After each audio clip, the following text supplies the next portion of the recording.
할렐루야. 오늘도 하나님의 은혜와 사랑 속에 이 시간 말씀을 통하여서 은혜를 누리는 귀한 시간이 되어지기를 원합니다.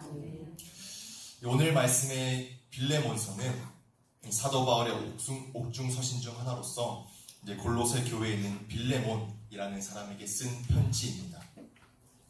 이제 빌레몬의 노예였던 이 오네시모가 도망쳤다가 바울을 만나서 다시 빌레몬에게 돌아가서 용서를 구하면서 이제 편지를 전달하게 된 것이 빌레몬서인데, 오늘은 우리가 용서받지 못할 자라는 제목을 가지고서 이 짧은 빌레몬서에서 나타나는 하나님의 은혜를 누리며 받은 은혜를 전하며 나아가는 우리 모두가 되어지길 소망합니다.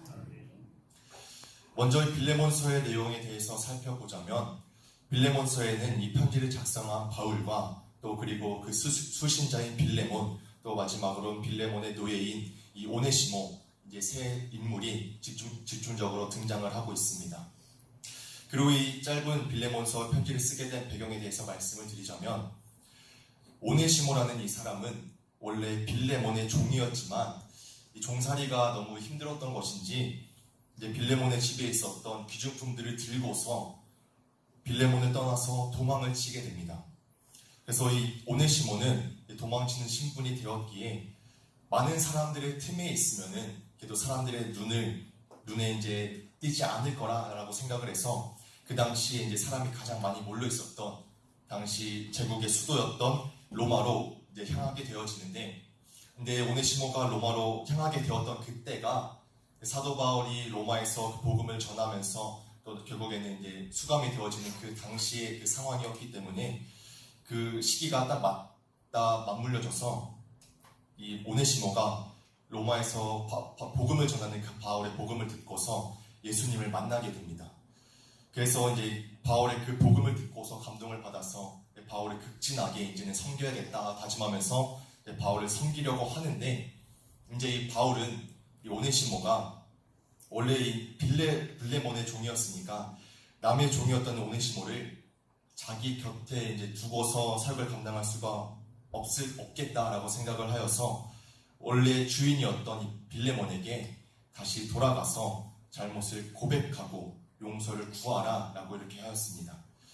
근데 이제 바울은 오네시모를 그냥 가서 용서를 구하라고 말을 한 것이 아니라 이제 마음을 담아서 이제 오늘 말씀처럼 그를 이제 종과 같이 대하지 말고 사랑받는 형제로 받아주라 라는 이제 편지를 써주면서 메시지를 이제 빌레몬에게 전하게 되었는데, 그 편지가 이제 바울이 오네시모를 통하여서 빌레몬에게 전하게 된 편지가 오늘 말씀의 이 빌레몬서입니다. 이제 이 말씀을 이렇게 줄거리로 이렇게 살펴보게 되어지면 뭔가 좀 감동적인 스토리고 또 이제 좋은 이야기다라고 생각이 되어질 수도 있긴 하지만, 사실 이 오늘 말씀에 등장하는 오네시모, 이 빌레몬의 종이었던 이 오네시모의 입장에서 생각을 해보게 된다면 정말 그저 감동적이긴 하지만 그냥 그저 좋은 이야기로만 보게 되어질 수 없는 이 내용입니다. 오네시모는 사실 죽어 마땅한 신분이었습니다. 그 당시 이제 도망치는 이 종이라고 하였으면 사회적으로는 이제 용서받을 수 없고 이제 죽을 수밖에 없는 그런 존재였는데, 그런데 오늘 아까도 이렇게 말씀을 나눴듯이 이 오네시모가 하나님의 은혜로 용서받지 못할 자가 용서를 받고 또 도망치는 자의 신분에서 바뀌게 되어지는 놀라운 역사가 일어나는 것을 우리가 보게 되어집니다. 그래서 빌레몬서 16절의 말씀을 보면 바울은 이 도망친 종, 이 오네시모를 이제는 사랑받는 형제라고 부르고 있고, 17절의 말씀에서는 이 오네시모를 동역자라고까지 여기면서 얘기를 하고 있습니다. 또 심지어는 오네시모가 빌레몬에게 잘못한 것이 있다면 자신이 대신 갚겠다라고까지 말을 하고 있습니다. 이처럼 오네시모는 정말 용서받을 수 없는 그런 존재였었지만, 그저 도망치고 있는 그런 신분에 불과하였지만 하나님의 그 놀라운 은혜를, 정말 상상도 못할 그 은혜를 누리게 된 것입니다.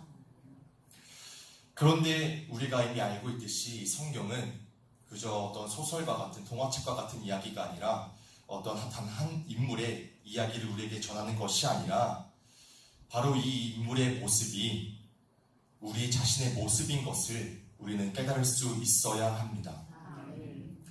오네시모의 모습이 우리의 모습입니다. 주인에게 잘못을 저지르고 도망칠 수밖에 없었던 이 신분, 용서받을 수 없던 자였던 이 오네시모가 바울을 통해서 예수님을 만나 용서를 받게 된 것처럼 우리도 하나님 앞에서는 전혀 용서받을 수 없는 죄인이었습니다. 그러나 하나님께서는 그런 우리를 버리지 않으시고 오히려 먼저 사랑하시고 용서해 주셨고 원수되었던 우리를 친히 자녀로 삼아 주셨습니다. 또한 빌레몬서 18절에서 바울이 그가 내게 불의를 하였거나 빚진 것이 있으면 그것을 내 앞으로 계산하라 라고 하는 말씀은 우리를 위해서 십자가에서 죽으신 예수님의 그 십자가의 그 사건을 떠올리게 합니다. 바울이 오네시모를 대신하여 모든 책임을 지겠다고 말한 것처럼 예수님은 우리의 죄를 친히 담당하시고 그 값을 십자가에서 다 갚으셨습니다. 전혀 용서받을 수 없는 존재를 용서하시며 사랑받을 만한 자격 없는 자도 사랑하시며 그 사랑을 십자가에서 확증하셨습니다. 그런데 이것이 우리의 이야기가 이렇게 끝난다면 정말 좋겠지만 하지만 우리에겐 여전히 큰 문제가 남아 있습니다. 그것은 바로 우리가 여전히 도망치는 오네시모와 같은 삶을 살아가고 있다는 것입니다. 하나님의 은혜를 받고도 여전히 죄에서 허덕이고 남을 용서하기보다는 비난하고 사랑하기보다는 미워하는 연약한 존재로 우리는 여전히 살아가고 있다는 것입니다.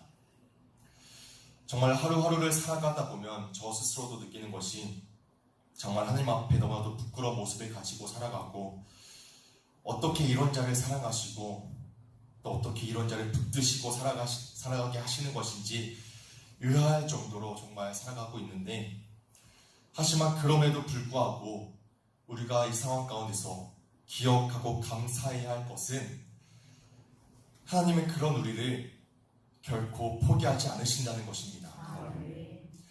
하나님의 그 은혜는 하나님의 곁을 떠나 도망치던 우리도 끝까지 붙드셔서 은혜의 품으로 인도하십니다. 한번 선택하신 자녀는 결코 포기하지 않으시고 버리지 않으십니다. 이것이 하나님께서 우리에게 약속하신 분명한 약속입니다. 그렇게 우리는 이 하나님의 은혜를 기억하며 우리의 연약함을 인정할 수 있어야 합니다.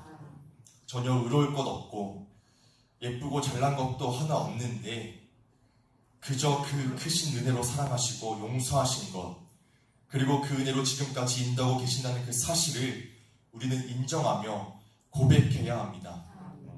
우리가 이 빌레몬서의 말씀을 통해 많이 느끼게 되어지는 것은 이러한 것이라고 생각이 되어지는데 이 노예 오네시모를 용서한 바울처럼 우리도 그리스도의 사랑으로 주변을 용서하고 사랑해야 한다 라는 것을 우리가 이 말씀을 통해서 많이 생각을 하게 되어질 텐데 하지만 그게 정말 우리의 삶 속에서 쉽지가 않다는 것을 또 느끼게 되어지죠.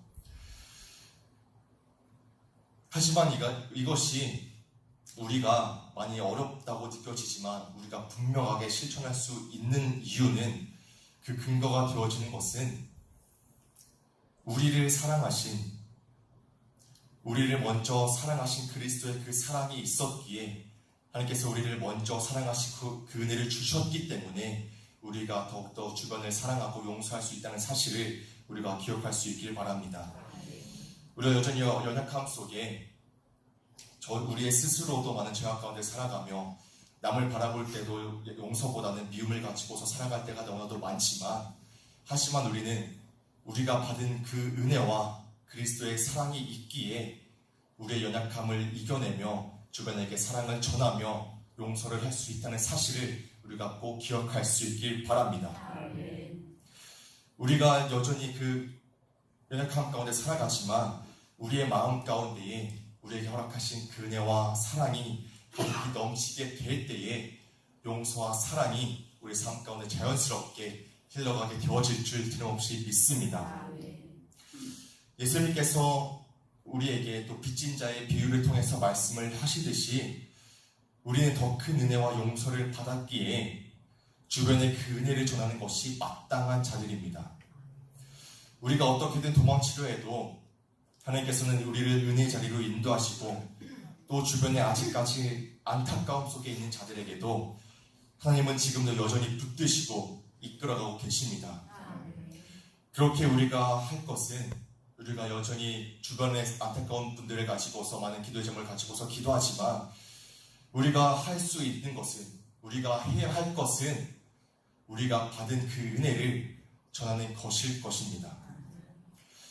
우리에게 주신 하나님의 그 은혜와 사랑을 기억해야 그 후에 우리도 주변에 있는 이들을 그리스도의 사랑으로 안타까워하며 사랑과 용서를 베푸게 될 것입니다.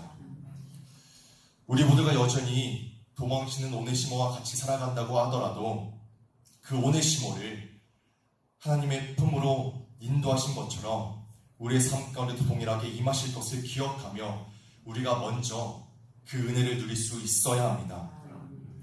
그리고 우리를 통해 일하신 하나님을 바라보며 그저 내 능력으로 해보는 것이 아니라 내 연약함을 인정하며 하나님의 그 은혜를 우리가 먼저 누려 주변에 전하면서 하나님의 뜻을 이루며 살아가는 저와 모든 성도들이 되어주시길 간절히 축복합니다. 그저 내 마음으로 용서와 사랑을 전하는 것이 아니라 그 전에 우리에게 거저주신 그 은혜를 기억하면서 행하는 것, 저는 이것이 빌레몬서를 통해서 우리에게 주시는 하나님의 말씀이라 틀림없이 믿습니다. 말씀을 마무리하도록 하겠습니다. 오늘 빌레몬서를 통해 살펴본 오네시모의 이야기는 단순한 한 종이 도망쳤다가 주인에게로 다시 돌아가는 사건이 아닌 우리 모두의 이야기입니다. 오네시모가 바울을 만나서 복음을 듣고 더 이상 도망치는 노예가 아니라 주 안에서 사랑받는 형제로 변화된 것처럼 우리도 예수님을 만남으로 더 이상 죄와 사망 아래 붙잡혀 있는 종이 아니라 하나님의 자녀요 복음의 동역자로 부르심을 받았습니다. 그렇게 우리 모두가 예수 그리스도의 놀라운 소식을 전하며 우리에게 주신 그 은혜를 전하며 나아가길 간절히 소망합니다. 요한일서 4장 11절의 말씀에 하나님이 이같이 우리를 사랑하셨은즉 우리도 서로 사랑하는 것이 마땅하도다 라고 말씀을 하시는 것처럼 하나님께서 우리를 먼저 사랑하셨으니 우리가 이제 해야 할 것은 우리가 받은 그 용서와 사랑, 그 은혜를 전할 뿐인 줄 틀림없이 믿습니다. 우리 모두가 하나님께서 주신 이 놀라운 그 은혜를 기억하며 지금의 우리의 삶을 이끄시고 또 주변에도 아직까지도 방황하며 죄악 가운데 허덕이는 자들도 이끌어 가시기 위해서 지금도 일하고 계신다는 사실을 우리가 기억하며 하나님의 일에 우리가 어떠한 도움이 되어지려마는 놀라운 일의 동역자가 되어져서 받은 그 은혜와 사랑을 주변에 전하며 용서와 사랑을 베풀며 살아가는 저와 성실의 모든 성도들이 되시길 간절히 축복합니다. 기도하도록 하겠습니다.